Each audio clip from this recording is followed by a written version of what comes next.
celui qui se connaîtra ou connaîtra son âme, connaîtra son Seigneur. Donc à travers ça, il nous a donné un peu la direction. Pour connaître ton Seigneur, c'est pas un cheminement qui va de là vers le haut ou vers l'extérieur, mais plutôt un retour vers l'intérieur. Et c'est comme ça que tu vas le connaître. Donc voilà. Donc au début, pour moi, c'était un peu antinomique. C'est-à-dire, il y a soit le business, soit ça. Et au fur et à mesure que j'avançais, je découvrais que, non, en fait.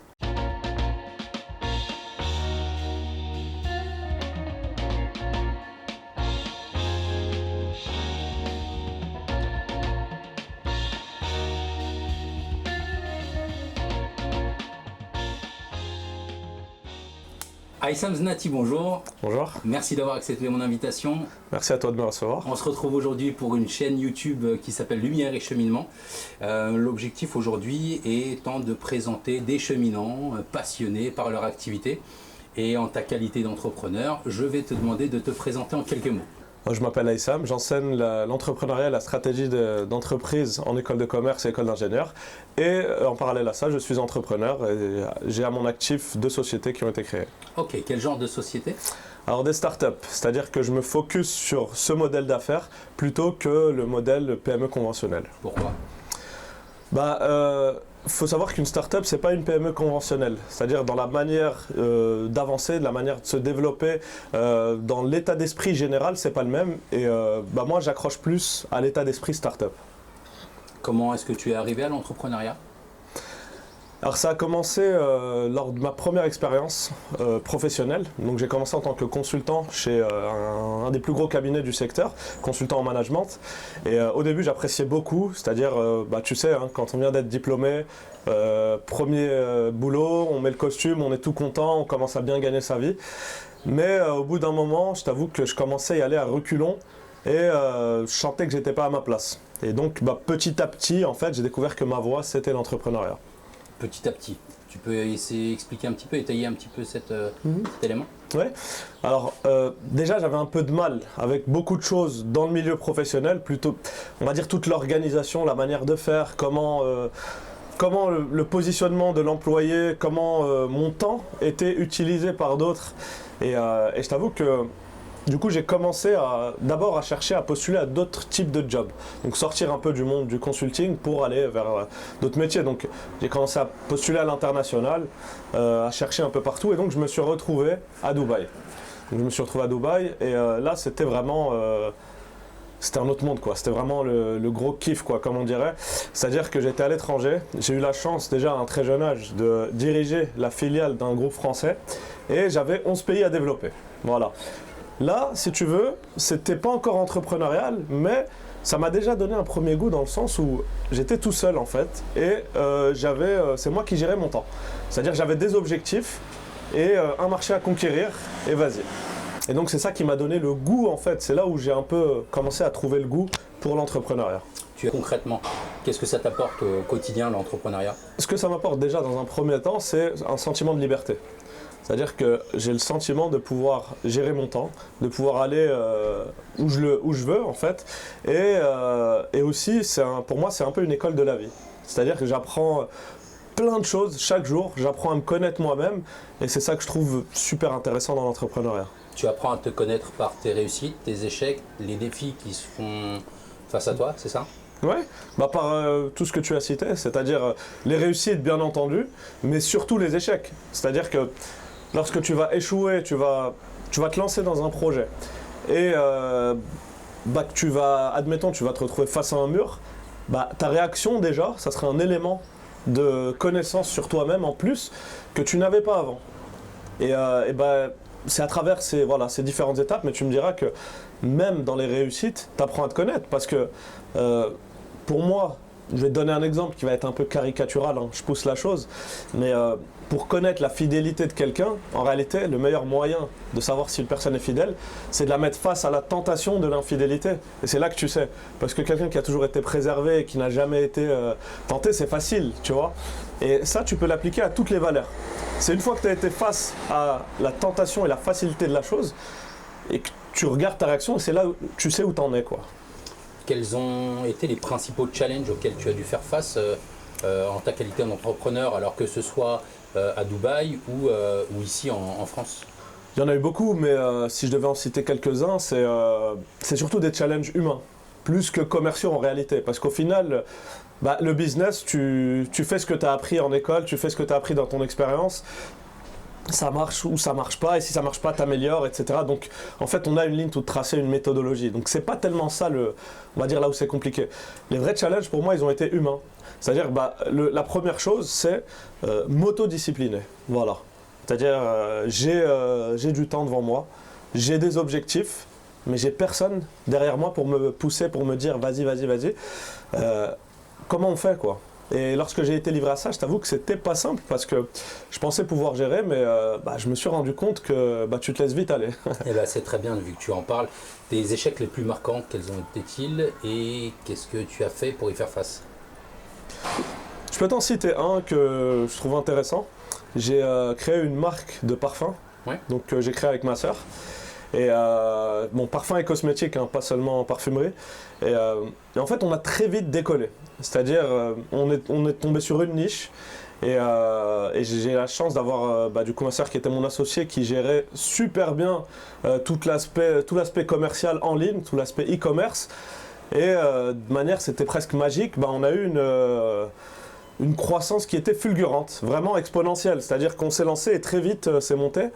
Et on a atteint le point où on était même plus capable de répondre à toutes les demandes, à toutes les commandes. En matière de production? Bah oui, ouais, clairement. C'est-à-dire qu'on avait plus de commandes que de capacité à y répondre. Mais c'est le paradis pour un entrepreneur. Ça. C'est le paradis, sauf que ça c'est la théorie, parce que je ne l'avais pas encore connu jusque-là, mais le jour où je l'ai connu, je peux t'assurer que c'est pas aussi simple, tu vois, parce que déjà, devoir dire non à un client, devoir lui dire que tu peux pas lui répondre, déjà pour toi c'est dur, parce que c'est un manque à gagner immense, et en plus, bah, ce qui est bien dans l'e-commerce, c'est qu'avec le community management, on construit une sorte de relation limite amicale avec le client. Et là, bah, en gros, tu lui dis non, je ne peux pas te donner. Et du coup, ça crée une frustration pour toi, mais aussi pour lui. Et ce client, bah, tu as peur qu'il ne revienne jamais. Donc, c'est super dur, déjà, sur ce point-là. Et l'autre aspect où ça a été vraiment compliqué, ça a été la gestion financière. Bah, c'est-à-dire qu'on s'est retrouvé d'un coup à avoir beaucoup de commandes, à gagner de l'argent, et on n'était pas prêt. Au lieu de réinvestir tout ça dans l'entreprise, tu me diras, je l'ai appris théoriquement, moi on me l'a appris à l'école. Mais une fois que tu es dans la situation, tu te dis, bon, c'est juste ça. Bah, en fait, on a commencé à utiliser ça pour nos dépenses quotidiennes, en se disant qu'il allait dans tous les cas rester, puis que ça allait venir.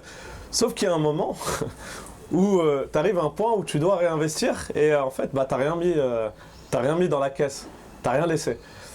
Et c'est là où tu te rends compte que c'est beaucoup plus compliqué que ce que tu pensais. Mieux vaut faire la cigale plutôt que la fourmi. Voilà, exactement. Vous avez fait la fourmi. Bah on a fait plus que la fourmi là, on a fait la fourmilière. La fourmilière, c'est pas mal ça. Qu'est-ce que tu donnerais comme conseil à une personne qui aimerait se lancer mais qui n'oserait pas pour différentes raisons? Mon conseil, ça serait, honnêtement, ne réfléchis pas trop au risque, réfléchis plutôt au potentiel et à ce que tu perdrais si tu ne te lançais pas. Voilà, pense à toi à la fin de ta vie et pense à toi, je sais pas moi, tu arrives à un certain âge, tu es âgé et puis tu repenses à toute ta vie. Bah, il y a deux possibilités. Ou bien tu ne t'es pas lancé, t'as pas pris le risque, quoi. Tu n'as pas fait on va dire cet effort entrepreneurial. Ou bien bah, tu l'as fait, quitte à échouer, quitte à faire faillite, quitte à se relancer. Tu préfères quelle situation? Tu préfères être dans quelle situation à la fin de ta vie? Je pense que la réponse, elle est la même pour une grosse partie des gens, c'est je préfère avoir tenté plein de choses et avoir eu une vie plus passionnante plutôt que monotone. Bah voilà. Et surtout, moi ce que je te dis, enfin à toi, là je te parle à toi, mais à ces potentiels entrepreneurs qui nous regardent, c'est concrètement tu n'as rien à perdre. C'est-à-dire qu'au final, quand bien même tu échouerais, bah, c'est pas grave, tu auras appris énormément de choses et tu retentes une autre aventure. Et voilà, moi il y a une citation que j'aime bien, qui va dans ce sens, c'est une citation de Steve Jobs, qui disait que la différence entre un entrepreneur qui a échoué et un entrepreneur qui a réussi, c'est que celui qui a échoué n'a pas réessayé.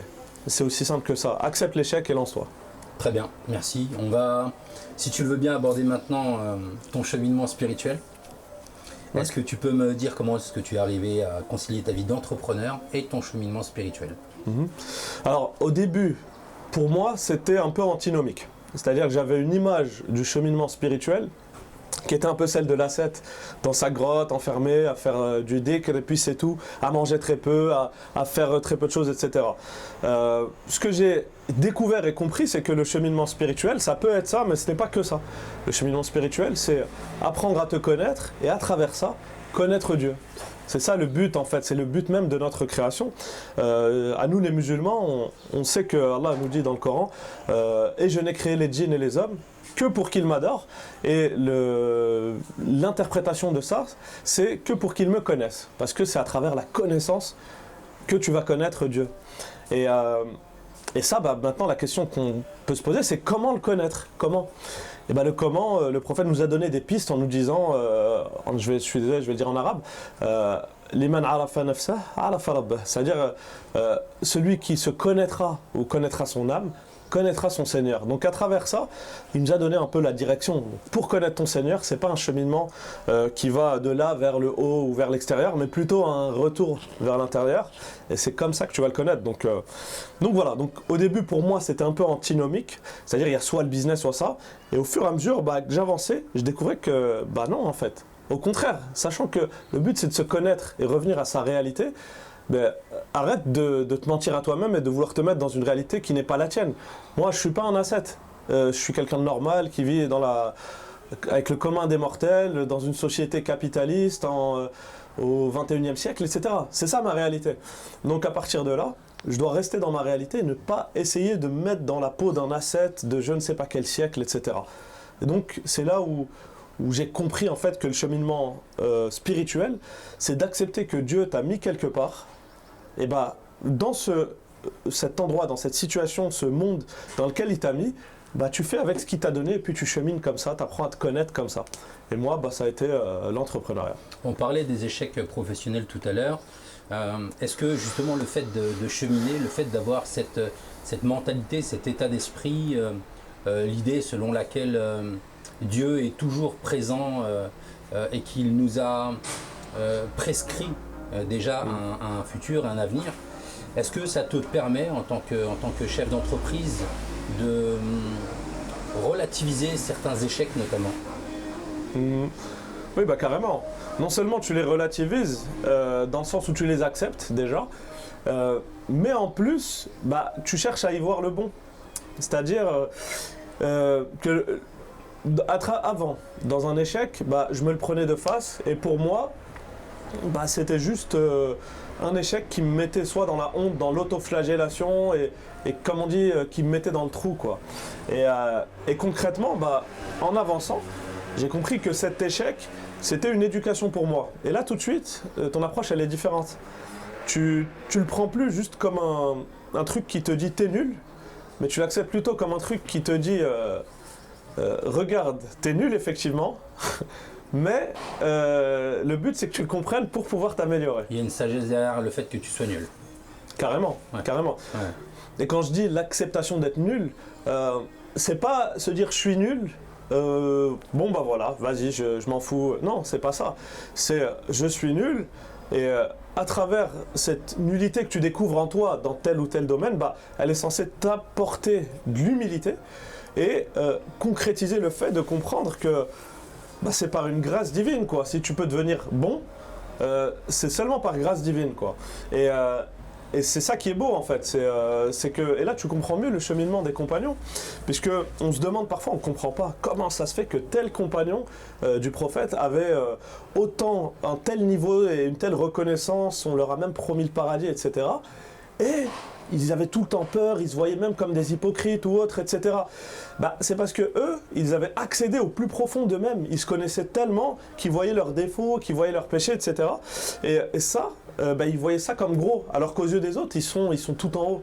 Mais à leurs yeux, ils voyaient leur faiblesse, et ça leur apportait une telle humilité que c'est cette humilité qui les élève. Et ça me rappelle, un hadith, Qudsi où Allah nous dit, celui qui se rabaissera dans cette dunya, dans cette terre, Allah l'élèvera dans l'au-delà. Et c'est ça, c'est-à-dire que pour se rabaisser, le vrai rabaissement, c'est d'accepter ta réalité, tes faiblesses, et de faire avec, et que ça t'apporte de l'humilité. Alors on voit que effectivement ta spiritualité t'apporte quelque chose dans ton quotidien d'entrepreneur, mais j'ai envie de poser la question inverse. Qu'est-ce que cette passion t'apporte dans ta relation avec Dieu? D'accord. Bah, en fait, l'idée c'est que moi, il y a un parallèle que j'aime bien, c'est celui avec le cheminement de Adam, Sayyiduna Adam, donc notre Père à tous. Et lui, il était au paradis. Et là-bas, tout lui était offert, tout était beau en fait. Il était dans la manifestation de ce qu'on appelle les noms du Jamel, de la beauté. Et Dieu, bah, c'est pas que ça. C'est ça, mais pas que. Et donc, pour le connaître, bah, il a dû cheminer. C'est-à-dire, le fait que Adam ait mangé le fruit défendu et qu'il se soit retrouvé dans la dunya, beaucoup le voient comme une erreur de sa part, comme une faute. En réalité, dans la compréhension profonde, ce qu'il a fait, c'est que bah, il est descendu sur terre pour apprendre à se connaître et à connaître Dieu à travers ça, mais dans les aspects plus, on va dire, plus bas, plus vils, plus terrestres, plus dunya. Et à travers ça, bah, en fait, moi, il y a un parallèle que je trouve intéressant, c'est que Adam, en descendant, en cheminant dans la dunya, bah, à ma petite échelle, c'est un peu le même principe. Bien entendu, c'est pas comparable, mais juste pour comprendre l'idée, lorsqu'on est entrepreneur, bah, c'est comme si Dieu, bah, ton âme, il l'a mise dans un corps, parce que notre âme, à la base, c'est pas sa place, elle vient du paradis. Mais bah, ton âme, il l'a mise dans un corps, il t'a mis dans une situation, et à partir de là, bah, tu vas cheminer. Et tu vas apprendre à te connaître, et à travers ça, à connaître Dieu pour ensuite revenir à ta place originelle, qui est le paradis. Donc c'est un peu, voilà, c'est le cheminement d'Adam qu'on reproduit nous tous à notre petite échelle, selon là où on s'est retrouvés. Et pour toi, il est plus facile de vivre ta spiritualité ici, en France, en Europe, ou au Moyen-Orient, parce que tu as vécu à Dubaï. Où est-ce que c'est le plus facile pour toi? Ma réponse va te sembler peut-être un peu étonnante, mais beaucoup plus ici. Dubaï, c'est un pays, les Émirats Arabes Unis, c'est un pays musulman. Donc, sur le plan islamique pur et dur, bah, y a des mosquées partout, c'est halal, etc. Donc, c'est plus facile, bien entendu. Maintenant, si on parle sur un plan spirituel, plus profond, franchement, sur le plan spirituel, là-bas, pour moi, c'était un peu le vide. C'était, on va dire, une spiritualité, pour moi, très faible et on va dans un monde un peu très capitaliste, très mondialiste. Je crache pas dessus, hein, c'était sympa. J'ai même beaucoup aimé. Mais je ressentais pas de profondeur spirituelle. Alors qu'ici, j'ai l'impression d'être plus confronté à tellement de réalités, tellement de normalité, que j'apprends à me connaître beaucoup plus ici que là-bas. Est-ce que c'est donc compatible d'entreprendre et de cheminer? Complètement, complètement. J'ai même envie de dire, si je prends encore un comparatif entre celui qui va entreprendre et celui qui ne va pas entreprendre, à mon sens, celui qui va entreprendre, bah, il va être confronté à beaucoup plus de réalités, il va prendre beaucoup plus de risques, en gros, il va plonger dans l'eau, quoi. Aïssam, merci. Merci à toi. À bientôt. À bientôt, Au Mounir. revoir. Au revoir.